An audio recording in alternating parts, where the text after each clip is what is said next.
have ever wanted to cry at work? Or did cry at work? Or had a really bad day and felt like you couldn't let anyone know? Yeah, me too. And I've been lucky enough to work at places where I could share that emotional side. But sometimes it doesn't go so well. Like early in my CEO tenure, I had a really big board meeting. I was the only woman in the room, in a sea of private equity finance guys. We were having a fierce strategy debate, and I came in bold and prepared.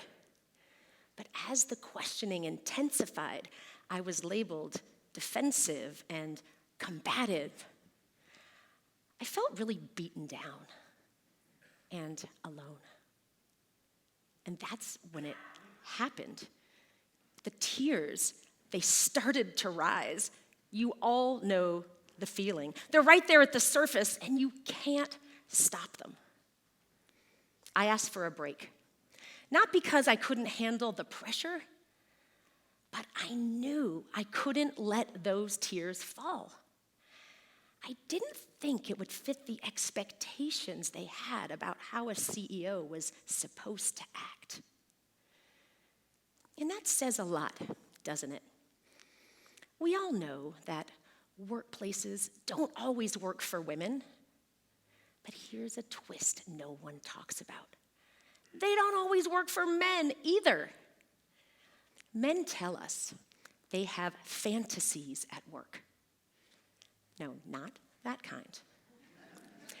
They dream of taking parental leave without judgment, of saying, I'm not at my best today, of being open about the need to leave work and take some time to care for a loved one or care for themselves.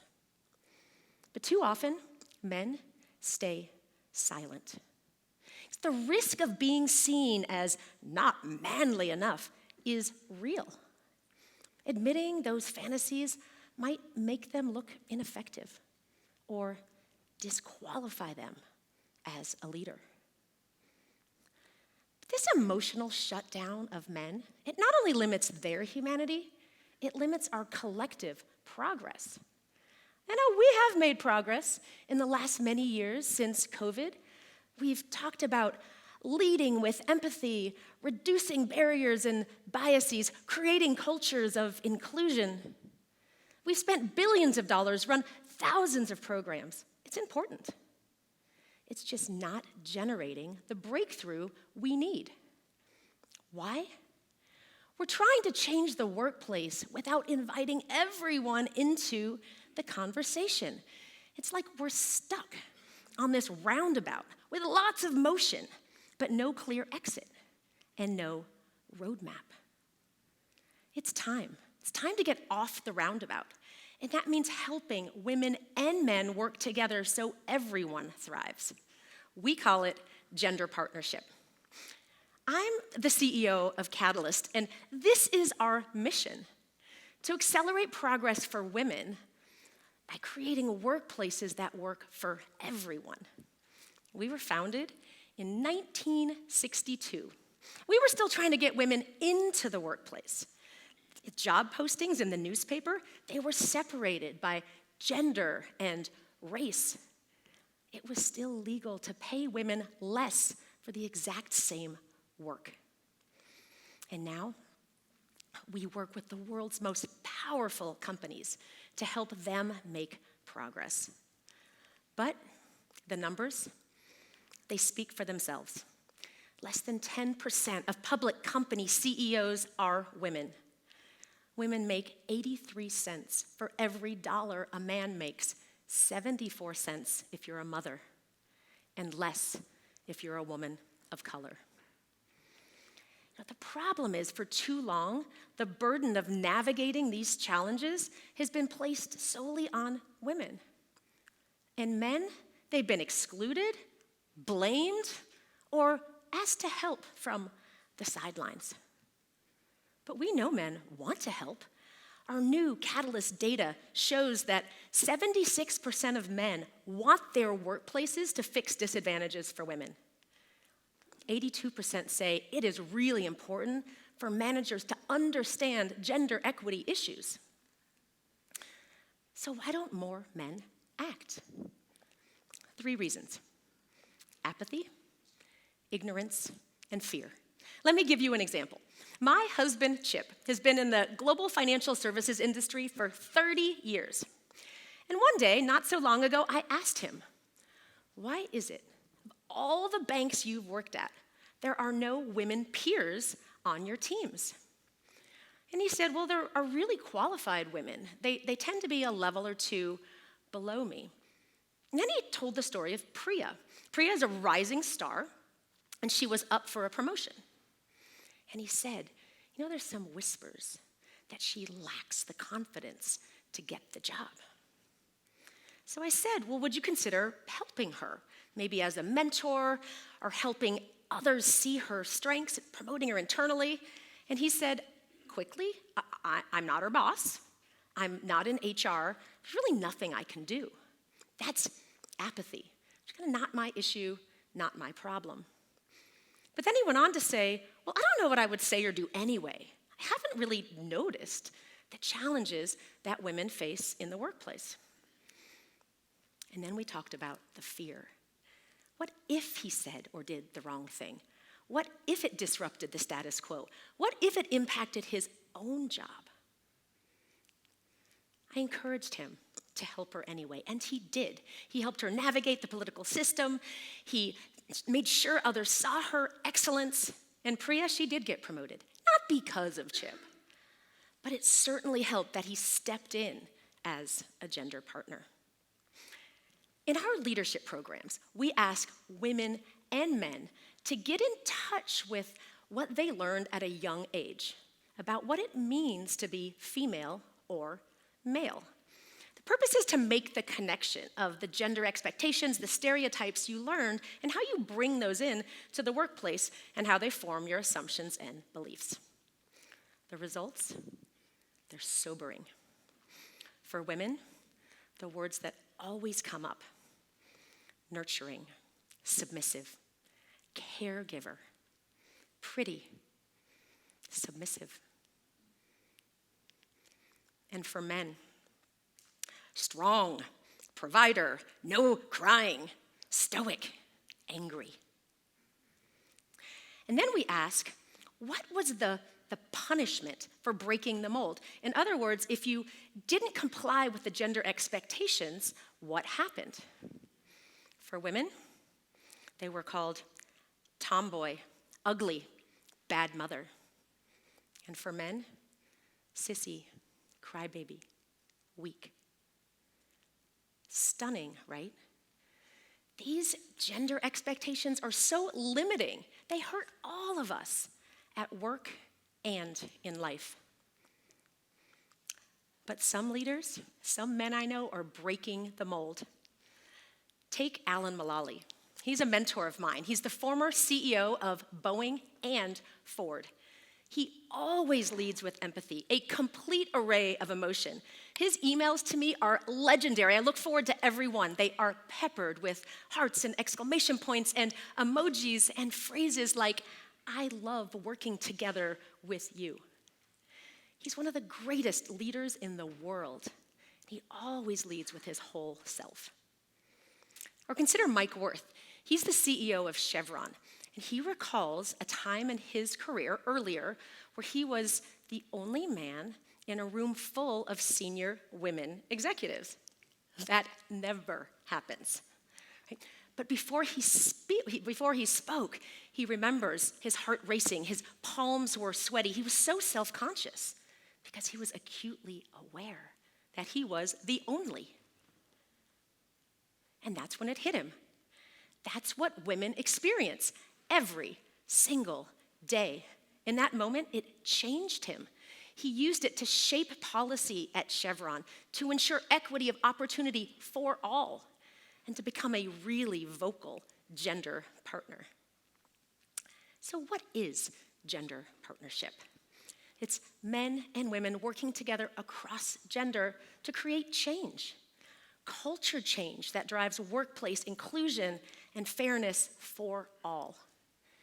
It's not about asking men to step in as our allies or advocates or fixing a problem for women.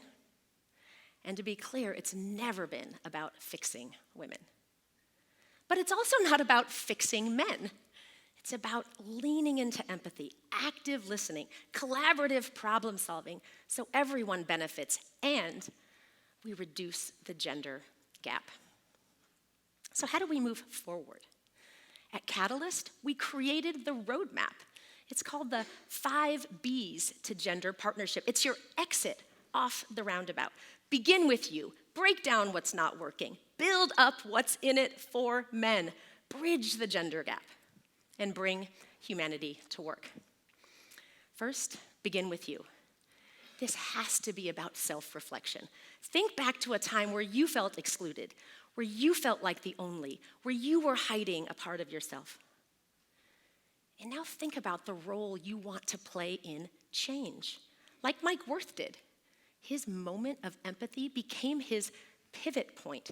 He used it and his influence to open conversations, to build awareness. How could you open conversations at your workplace? Or even at home, like I did with Chip. Number 2, break down what's not working. David, he's an executive in Canada, a global insurance company. He gets into the office every single day at 8 o'clock, but he gets up at 5 a.m. And he gets into the office after he's worked out, after he's cleared out his entire inbox, after he's had his second cup of coffee. Turns out, most of his team are women, working moms, who get into the office at 9 o'clock and felt judged because David was already there. They'd put in the same 3 hours, caregiving, dropping their kids at daycare, but they felt that they couldn't keep up. They couldn't be successful. Now, when David found out about this from his coach, he was shocked. It wasn't his intention. And he agreed with her that for 8 successive weeks, he was not going to come into the office until after 9 o'clock, after his team had already gotten there. Within a few weeks, morale improved, performance improved. Why? Because David was now leading with empathy. He understood their perspectives. So how can you gain new perspectives? Are you asking for feedback? How you're leading meetings, how you're delegating, how you're building connections with your team members. Is it the same for women as it is for men?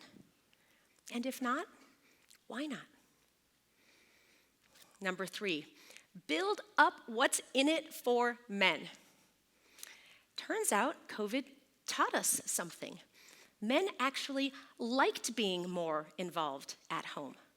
Remember those fantasies men have? Let's normalize them.